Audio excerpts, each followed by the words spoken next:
Au commencement était le Congo. Le Congo était avec Dieu et le Congo était la demeure de Dieu.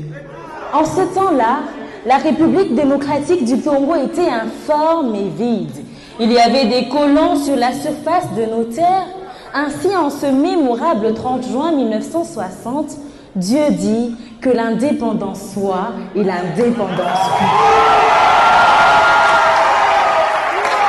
Mesdames et messieurs, et si Dieu était congolais?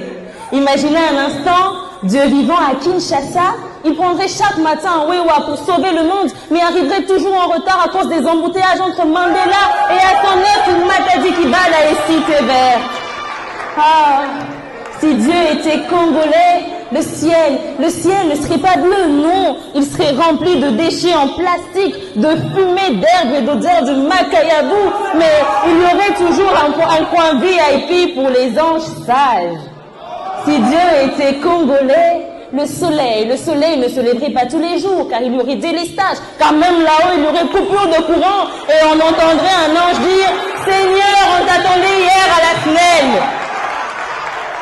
Dieu congolais, Satan aurait disparu depuis longtemps empoisonnant un djili entre une prumuse et un poulet mayo sans mayonnaise, car même ici, le diable ne survivrait pas.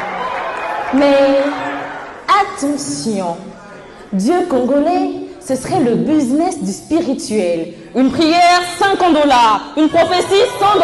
Un miracle, 500 000 francs, payable cash via RTL Money, mais Kobo Sanambon ou après des retraités. Mais, mesdames et messieurs, si Dieu était congolais, il connaîtrait la faim, la vraie, celle qui te fait rire pour ne pas te faire pleurer. Il verrait la Sainte Marie dans un marché en train de prier pour vendre ne serait-ce que 5 pains et 2 Thompson. Car oui, le Congo, c'est l'endroit où la voix se vend en détail et pourtant le courage se donne en gros. Mais si Dieu était congolais, il marcherait à Goma, à Béni, dans l'Est où le sol pleure le sang. Il porterait ses enfants abandonnés. Il verrait ses corps là par terre et dirait « Ces Rwandais que vous voyez là, vous ne les verrez plus jamais !» Car il comprendrait que le paradis, ce n'est pas un monde parfait, mais c'est un peuple imparfait qui continue d'aimer malgré tout. Car retenez ici que l'éclat de Dieu, c'est le diamant du Kasaï. Sa pensée, c'est le coltan du Kivu. Sa lumière, c'est le cuivre du Katanga. Et son parfum, c'est le pétrole de Mwanda.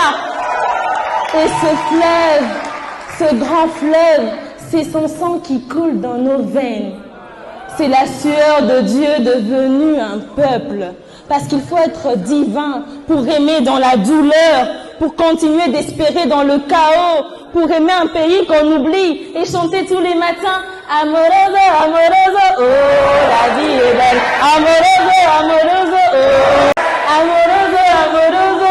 Oui, la vie est belle au Congo, malgré les insultes, malgré les liens de famille, malgré les attaques, la vie est belle au Congo, malgré le génocide. Et si cette vie est tellement belle malgré tout, c'est la preuve que Dieu est congolais.